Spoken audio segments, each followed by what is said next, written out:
Good morning guys. आप सभी का इस वीडियो में बहुत बहुत स्वागत है और हमारे इस प्लेटफॉर्म पर आप सभी का बहुत बहुत स्वागत है। दोस्तों, आई होप आप सभी बहुत अच्छे होंगे, घर पर होंगे, सुरक्षित होंगे और अपनी पढ़ाई बहुत अच्छे से कर रहे होंगे। गाइस, आज है 12 मई 2021 और हम देखेंगे 12 मई का करंट अफेयर, सारे क्वेश्चंस कवर करेंगे। तो आपको वीडियो के लास्ट तक बने रहना है, पूरा वीडियो ध्यान से देखना है। वीडियो देखते ही देखते आपको सारे प्रश्न याद हो जाएंगे। अच्छा गाइज, अगर आप पहली बार इस चैनल को देख रहे हैं या पहली बार ये वीडियो देख रहे हैं तो सबसे पहले चैनल को लाइक कर लें और सब्सक्राइब कर लें। साथ ही साथ बेल आइकन प्रेस कर दें ताकि जो भी नया वीडियो आए उसका नोटिफिकेशन आपको मिल जाए। तो आपको चैनल को सब्सक्राइब कर लेना है, बेल आइकन प्रेस कर देना है और आपके जितने भी दोस्त हैं, जितने भी स्टडी ग्रुप हैं, सबके साथ ज़्यादा से ज़्यादा शेयर भी करना है। ठीक है, तो चलिए स्टार्ट करते हैं आज का करंट अफेयर 12 मई 2021। देखते हैं पहला प्रश्न। पहला प्रश्न है, अंतर्राष्ट्रीय नर्स दिवस कब मनाया जाता है? ऑप्शन ए है 8 मई, ऑप्शन बी है 9 मई, ऑप्शन सी है 12 मई और ऑप्शन डी है 11 मई। इस प्रश्न का राइट आंसर हो जाएगा ऑप्शन सी 12 मई। अंतर्राष्ट्रीय नर्स दिवस 12 मई को मनाते हैं। 12 मई यानी कि आज के दिन मना रहे हैं अंतर्राष्ट्रीय नर्स दिवस, इंटरनेशनल नर्स डे। अच्छा, ये क्यों मनाया जाता है? ये मनाया जाता है क्योंकि इस दिन यानी कि आज के दिन फ्लोरेंस नाइटेंगल का जन्मदिन होता है, कि एनिवर्सरी होती है। और फ्लोरेंस नाइटेंगल कौन है? ये दुनिया की पहली नर्स मानी जाती हैं जिन्हें लेडी विद द लैम्प के नाम से भी जाना जाता है। लेडी विद द लैम्प यानी कि दीपक वाली महिला। क्यों जानते हैं इनको इस नाम से? लेडी विद द लैम्प इनको नाम दिया क्यों गया? इनको यह नाम इसलिए दिया गया क्योंकि बहुत पहले जब क्रीमिया का युद्ध हुआ था तब उस समय इन्होंने घायल सैनिकों की बहुत अधिक सेवा की थी। और जब चिकित्सक चले जाते थे तो उसके बाद ये रात रात जागकर लैंप के साथ सैनिकों की सेवा करती थी, जो घायल होते थे उनकी सेवा करती थी। तो इसी वजह से इन्हें लेडी विद द लैम्प कहा जाता है। और इनका सेवा भाव और जो त्याग था उस समय का, वो देखकर ही और आने वाली महिलाओं को नर्सिंग के क्षेत्र में जाने की प्रेरणा मिली। इसलिए इन्हें दुनिया की पहली नर्स भी कहा जाता है। फ्लोरेंस नाइटेंगल बहुत इंपॉर्टेंट नाम है, याद रखिए। ये एक ब्रिटिश महिला थी जिन्होंने क्रीमिया की युद्ध के समय बहुत अधिक कार्य किया। तो 12 मई इनकी एनिवर्सरी होती है, इसलिए अंतर्राष्ट्रीय नर्स दिवस 12 मई के दिन मनाया जाता है। अच्छा, एक नेशनल नर्स डे भी होता है, यानी कि राष्ट्रीय नर्स दिवस, नेशनल नर्स डे कब होता है? ये होता है 6 मई को। 6 मई को। और राष्ट्रीय नर्स सप्ताह भी मनाते हैं 6 मई से 12 मई तक, यानी कि आज तक 6 मई से 12 मई तक मनाया गया राष्ट्रीय नर्स सप्ताह। ठीक है, तो नेशनल नर्स डे 6 मई और अंतर्राष्ट्रीय नर्स डे यानी कि इंटरनेशनल नर्स डे 12 मई। दोनों याद रखना है, कंफ्यूज नहीं होना है। ठीक है, इसके बाद इंपॉर्टेंट पॉइंट क्या है, नोट कर लीजिए, बहुत इंपॉर्टेंट है। 2021 की थीम क्या हो जाएगी? थीम है nurse a voice to lead a vision for future health care. याद रखना है, nurse a voice to lead a vision for future health care. ये 2021 की थीम हो जाएगी, नोट कर लीजिए। ठीक है, इसके अलावा 2020 का ईयर याद रखना है। 2020 में मनाया गया था फ्लोरेंस नाइटेंगल का 200वां जन्मदिन। इनका 200वीं वर्षगांठ थी 2020 में। और इसलिए ही 2020 को WHO क्या है? वर्ल्ड हेल्थ ऑर्गेनाइजेशन, विश्व स्वास्थ्य संगठन। तो 2020 का जो साल था उसको WHO ने डिक्लेयर किया था year of the nurse and midwife. Year of the nurse and midwife. तो मिडवाइफ यानी कि जो दाइमा होती हैं और जो नर्स होती हैं उनका वर्ष घोषित किया था WHO ने 2020 को। तो इम्पॉर्टेंट पॉइंट है, नोट कर लेना है। ठीक है, 2021 की थीम नोट कर लेना है, ये नोट कर लेना है और याद कर लेना है राष्ट्रीय नर्स दिवस। ठीक है, इतने पॉइंट याद रखने हैं आपको इस प्रश्न से संबंधित। आइए देखते हैं अगला प्रश्न। आपके लिए अगला प्रश्न है, किस राज्य के खदान विस्फोट में मारे गए मजदूरों के परिजनों को 10-10 लाख रुपए देने की घोषणा की गई है? ऑप्शन देख लेते हैं। पहला ऑप्शन है आंध्र प्रदेश, दूसरा ऑप्शन है तमिलनाडु, तीसरा है महाराष्ट्र और चौथा है तेलंगाना। इस प्रश्न का राइट आंसर हो जाएगा ऑप्शन ए, आंध्र प्रदेश। आंध्र प्रदेश ने अपने जो खदान थी वहाँ पे विस्फोट में मारे गए मजदूरों के परिजनों को 10-10 लाख रुपए देने की घोषणा की है। तो आंध्र प्रदेश की एक खदान में विस्फोट हुआ था जहाँ पर मजदूरों की जो है वो बहुत सारे मजदूर घायल हो गए थे और कुछ मजदूरों की मृत्यु भी हो गई थी। तो वहाँ पर 10-10 लाख रुपए राज्य सरकार के द्वारा दिए जाएंगे उनके परिजनों को। आंध्र प्रदेश, ऑप्शन ए इसका राइट आंसर हो जाएगा। देखते हैं अगला प्रश्न। नेक्स्ट है, महिला सैन्य पुलिस का कौन सा बैच भारतीय सेना में शामिल किया गया है? ऑप्शन ए है पहला, ऑप्शन बी है दूसरा, ऑप्शन सी हो जाएगा तीसरा और ऑप्शन डी है पांचवा। इस प्रश्न का राइट आंसर है ऑप्शन ए पहला। तो महिला सैन्य पुलिस का पहला बैच भारतीय सेना में शामिल कर लिया गया है, याद रखना है। चूंकि ये पहला बैच है महिला सैन्य पुलिस का, इसलिए इम्पोर्टेंट है, आपसे पूछ सकते हैं प्रश्न, इम्पोर्टेंट है, याद कर लीजिए। देखते हैं अगला प्रश्न। नेक्स्ट है, जोधपुर में रेलवे जो स्टेशन है उसका जो मियाँ का बाड़ा रेलवे स्टेशन है जोधपुर में, इसका नाम बदल दिया और इसका नाम बदल के क्या रखा आपसे पूछा जा रहा है। ऑप्शन है आपके महेश नगर, दूसरा ऑप्शन है लाजपत नगर, तीसरा ऑप्शन है मियाँ की नगरी और चौथा ऑप्शन है जोधा की बाड़ी। तो आपको बताना है कि जो मियाँ का बाड़ा जोधपुर में रेलवे स्टेशन है उसका नाम क्या बदल के रख दिया है। इस प्रश्न का राइट आंसर हो जाएगा ऑप्शन ए महेश नगर। मियाँ का बाड़ा अब जाना जाएगा महेश नगर के नाम से, माँ से मियाँ माँ से महेश, याद कर लीजिए। तो जोधपुर जो रेलवे स्टेशन है उसका नाम हो गया है महेश नगर। इंपॉर्टेंट क्वेश्चन है, स्पेशली जो राजस्थान के बच्चे हैं उनके लिए बहुत इंपॉर्टेंट है, जो आरपीएससी की तैयारी करते हैं या फिर जो राजस्थान का असिस्टेंट प्रोफेसर का एग्जाम है उसमें भी करंट अफेयर पूछा जाता है, उन सब के लिए इम्पॉर्टेंट है। रीट की तैयारी करने वालों के लिए भी इम्पॉर्टेंट है, तो याद कर लीजिए महेश नगर।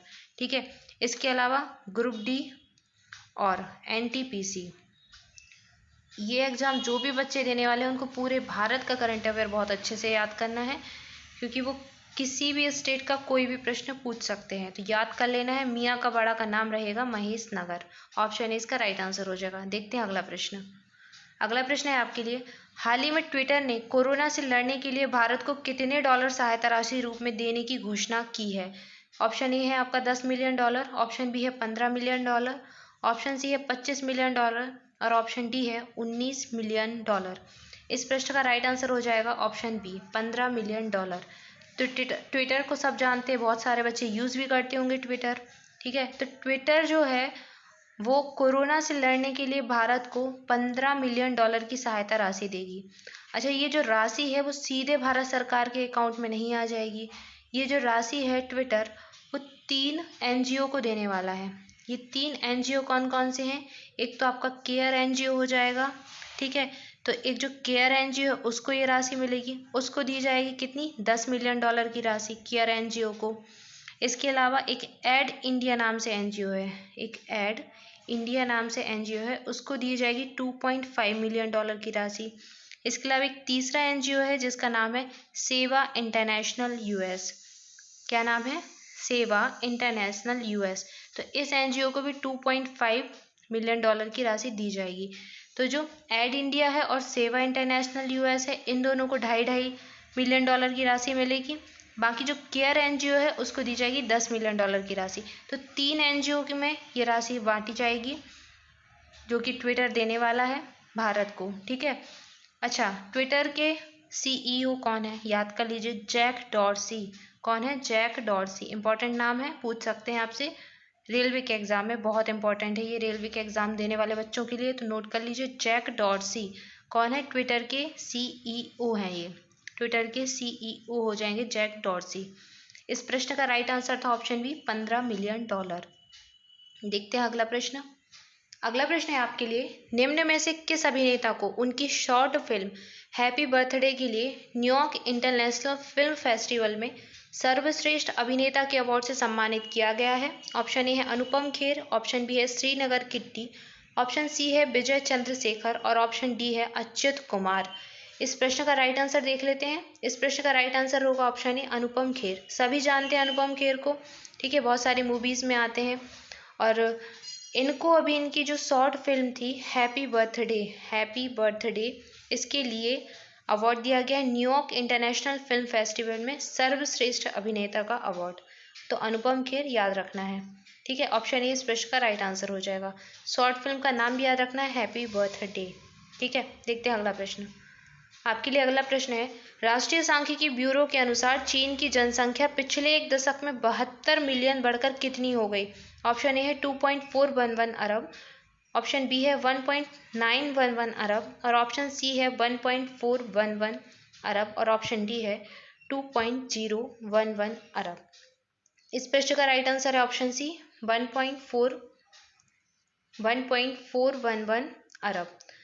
अच्छा, आपसे सब आप जैसे आप सभी भी बोलते रहते हैं कि भारत की जो जनसंख्या है वो 131 से जो है करोड़ से बढ़कर 140 करोड़ हो गई है। बोलते हैं ना, ये अगर भारत की जनसंख्या 140 करोड़ है।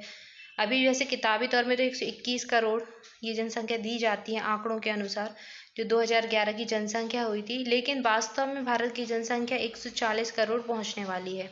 ठीक है, तो उसी के थोड़ी आसपास होगी चीन की जनसंख्या। क्यों होगी? क्योंकि चीन विश्व में या फिर दुनिया में सबसे ज़्यादा जनसंख्या वाला देश है। उसके बाद दूसरे नंबर पर जनसंख्या में आता है भारत, तो थोड़ी ज़्यादा चीन की जनसंख्या होगी। तो ऑप्शन सी आपको देख कर लगा सकते हैं कि 141 करोड़ के आसपास है। कौन सा ऑप्शन? 1.411 अरब। तो 72 मिलियन बढ़कर जो चीन की जनसंख्या है वो इतनी हो गई है, 1.411 अरब। तो राष्ट्रीय सांख्यिकी ब्यूरो ने ये बताया है अभी।